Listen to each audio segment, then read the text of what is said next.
Good evening. I am Elisabeth Elliot, born to missionaries in Belgium on December 21st, 1926. I have 4 brothers and only 1 sister.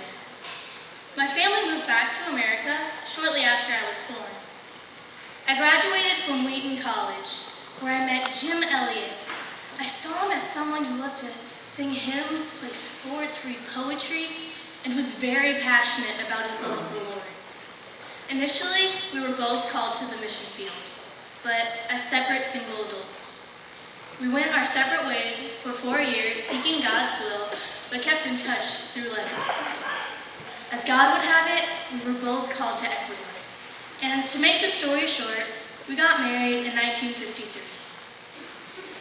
While ministering to the people of Ecuador, 5 missionary men decided to reach the Aucas. A well-prayed and well-planned Operation Auca was born. They encamped near a river and filled the place with prayer and hymns. They tried calling out to the Aucas and made signs to them that they could check out the mission's airplane. Eventually, around 30 Aucas came out, armed with machetes and spears. The missionaries were later found lifeless, stabbed on their backs. Our daughter Valerie was only 10 months old at the time.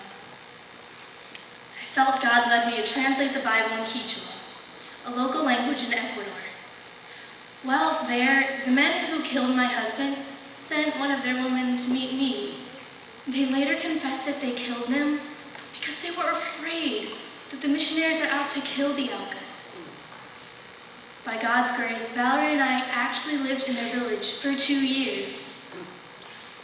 Do you remember the man who killed my husband? I was able to lead him to the saving knowledge of Jesus Christ. God gave me the grace to forgive him. You'll even see a picture of me giving this man a haircut. Rachel, one of the men's sister, and I were able to reach the entire community with the gospel of Christ, some of whom became preachers. Do you believe nothing is impossible with God? The Aucas may have lived a different lifestyle, barely clothed, poor hygiene, and with no exposure to education.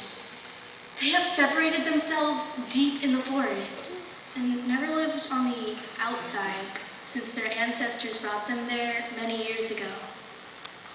But a remarkable change happened, not only from the inside, but on the outside as well, such as dressing up decently, learn to be clean, and most of all, learn to love others, even strangers. To God be the glory. By the way, did you know that the news of the men's death spread all over the world? The result? Many decided to go to the mission field. God is indeed faithful, despite this heartbreaking tragedy. In 1963, Valerie and I went back home for good. God has other plans for me and Valerie. In 1969, I met and married Addison Leach, a theology professor at Gordon Conwell Seminary in Massachusetts. Both Valerie and I thought of him as a man of humor and integrity. Sadly, 4 years later, he died of cancer. After my second husband's death, we had 2 lodgers in our home. One of the lodgers married my daughter, while the other lodger, Lars Gren, married me. Our daughter and her preacher husband have 8 children.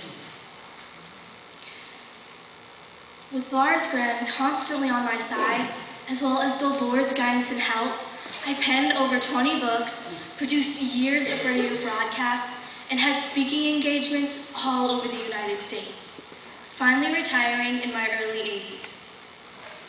There may have been many trials in my life, but God has been on my side through it all. How about you? Do you have trials in your life? Proverbs 3:5-6 states, "Trust in the Lord with all your heart and lean not into your own understanding. In all your ways acknowledge him, and he shall direct your path."